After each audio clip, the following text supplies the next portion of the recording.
Hey, folks, good morning and welcome to another episode of Steelers Morning Rush. It is Monday, September 16th. It is a Victory Monday, and I am back in Pittsburgh after flying a red eye back from Denver, where the Steelers beat the Broncos unconvincingly on Sunday afternoon. A win is a win, and the Steelers are 2-0, but I think right now most of the attention to the team is tuned negatively towards its offense, which produced 13 points in the victory over Denver after putting up 18 in the season opener against Atlanta. They did find the end zone this time, Justin Fields hitting Darnell Washington, but not a lot to feel great about in terms of the Steelers' offense right now through two games, but they are 2-0 despite that. I'm going to talk about the state of this offense a little bit and what I think we can think about it after two games, which might not be very much. Um, let's start with a puzzle. If you're familiar at all with physics, and this is well, I'm not going to pretend to be Neil deGrasse Tyson over here, but there is a sort of thought conundrum posed by uh, particle physicists uh, called Schrodinger's cat. Basically, the idea of Schrodinger's cat is that a cat in a box unobserved is in one state or another. It's either alive or it's dead. And in physics, there are actually particles that the act of observing changes their state. It will be one or the other, but not until you open the box. Our cat is dead or alive. The Steelers' offense and Justin Fields. And I feel like they kind of both are in this paradox together, right? The Steelers have not asked Justin Fields to do very much as their starting quarterback through two games. They have basically given him the backup quarterback a game plan. Just don't lose it for us, and the running game and the defense will do the trick. And through two games, they have. So is Justin Fields good? Well, I don't know, and we're not going to know until the Steelers ask him to do more.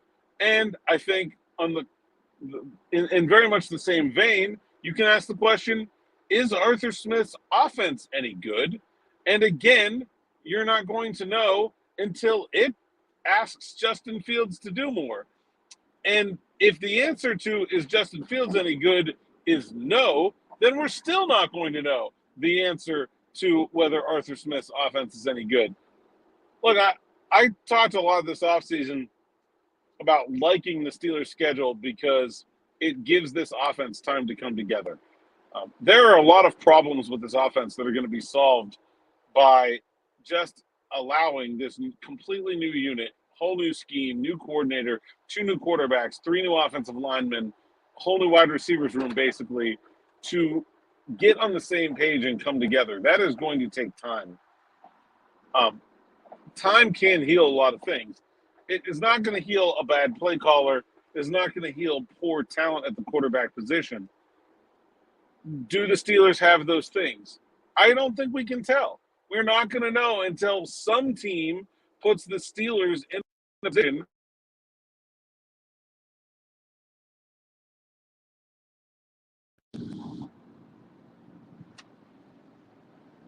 until some team gets the Steelers to a place where they have to turn to the offense and say, hey, good enough is not going to be good enough. We need you to go win this. We're not really going to know whether they're capable of doing it or not. Um, Now, I do think we've learned some things. First of all, I think we've learned that Justin Fields is actually capable of being a game manager quarterback. He can be the backup. You can give him the backup game plan, and he can win with that. Um, I don't know that we knew that based on his experience in Chicago. He has not turned the ball over through two games. He has not. He has completed over 65% of his passes through two games. He has had an over 90 passer rating for two consecutive games. He's only done that once or twice in his entire career. This is as good. Good may be the wrong word. This is as consistent of a stretch of football as Justin Fields has really had. So I do think we learned that you can raise his floor. That's what's happened with the Steelers and Justin Fields for two games. They've risen his floor. They have not even attempted to find his ceiling. Um, So I do think we learned something. I think we learned that Justin Fields can execute this game plan. And look, in the early part of this season, this game plan is probably going to work more often than not. Maybe not against the Chargers next week.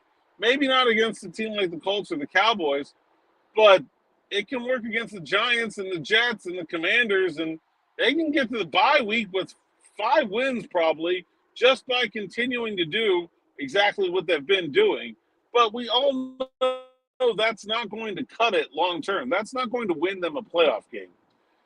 And so, I expect that we're going to see Justin Fields again this week. Russell Wilson has still not done any teamwork in practice. I would think it's going to take more than 1 week of that to get him up to full speed. And I think Justin Fields has been good enough that playing less than 100% Russell Wilson should probably be off the table right now. So I think we're going to see another game of Justin Fields. I think he'll have to play better than he has in these first 2 games if he wants to keep that job. But I'm also think it's incumbent on the situation around him to give him that opportunity. If the Steelers defense continues to dominate, and this Chargers are 2-0, but they've played nobody and they've done it running the ball. If the Steelers, they gave up 17 yards on 11 carries to a pretty good running back in Javonte Williams.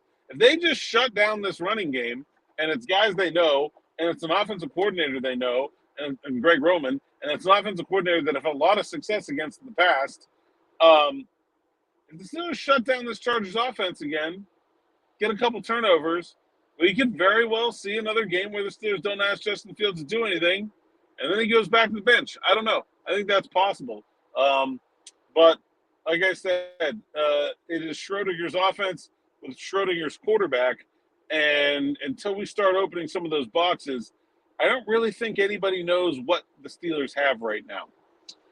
That's all I've got for today.